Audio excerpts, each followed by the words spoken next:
Alright folks, in this particular video we are going to review the Wowtac A7 tactical flashlight. It's powered off an 18650 lithium ion battery and uses a Cree LED emitter in place of a light bulb. Before we get started, I did want to say that I was contacted by Wowtac and they asked me if I would do a video review of this particular product. And of course I said yes. I like doing video reviews and I like flashlights, so they sent me this flashlight free of charge in exchange for this review. This flashlight comes in two different versions, cool white and neutral white. This one's a cool white, which means the light emitted will be slightly blue. Comes with an instruction manual, which looks to be very handy. Gives you all the specifications, runtime, and lumen outputs for the flashlight. We're going to run through the specs real quick. So its output on Firefly is 0.5 lumens. I'm not the biggest fan of Firefly mode. I know a lot of people like it, but for me it really doesn't do a whole lot. Low is 12 lumens, and you can run that for 108 hours. Firefly you can run for 108 days. Medium is 65 lumens for 20 hours. High is 296 lumens for 4 hours. Turbo is 147 lumens for 2 minutes, and then it drops down for 240 minutes at the high setting.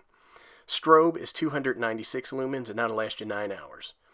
The distance on this flashlight is 268 meters, which seems pretty far to me, but what do I know? The intensity, or the candela factor, is 18,000. Its impact resistance up to 1.5 meters. Now, I wouldn't go dropping this on cement. I think you'll make dent or scratch the body of the flashlight. And it's waterproof, IPX8 rated for 2 meters, and I believe that means you can take it for a swim for up to 30 minutes. Looking in the box, I see a silica gel packet. Don't eat that. It also comes with a USB charging cable, and we'll talk about this a little bit more.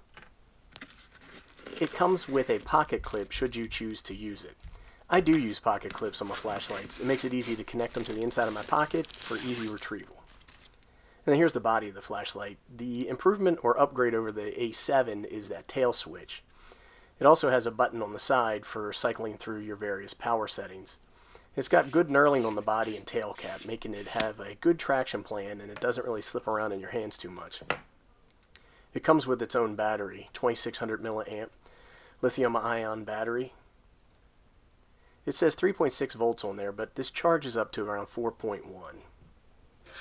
I think it's really nice that it comes with its own battery. A lot of flashlights don't do that. There's a port on the side of this, and you got to make sure that you keep that rubber thing on there, or otherwise it won't be waterproof. And that's where you plug that USB cable in order to charge this flashlight. Let's get this thing put back together and see if we can figure out how to turn it on.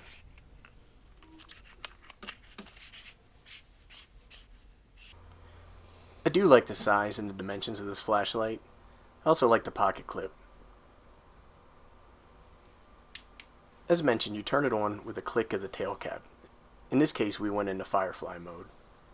I use the button on the side to cycle through, just pressing each time that I want to change brightness settings.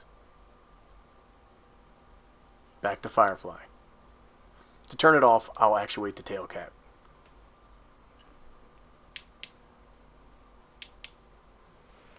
You'll notice when you turn the flashlight off and turn it back on, it goes to the last mode that the flashlight was on. That won't work for strobe.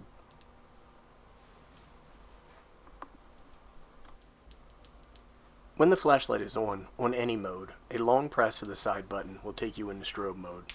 Clicking the button one more time will take you into Firefly, and then you can cycle through your modes like normal.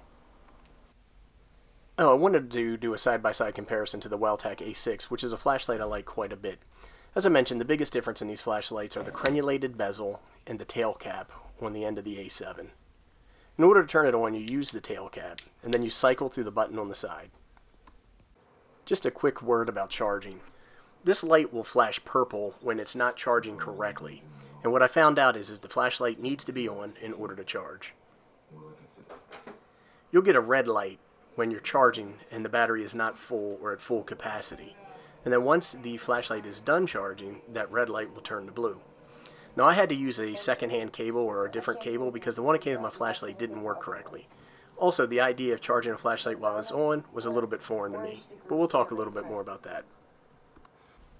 So the procedure for charging the flashlight is a little bit different. What I do is I open up the charging port, and then I turn the flashlight on. This is a required step. I just have it in Firefly mode. And then I'm going to connect the USB charging cable.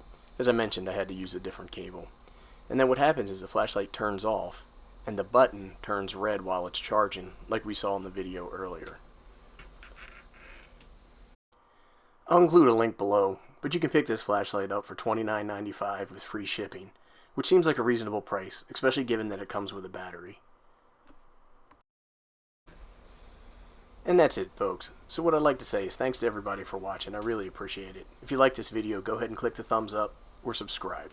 If you have any questions, post them below and I'll do my best to answer them. Thanks again.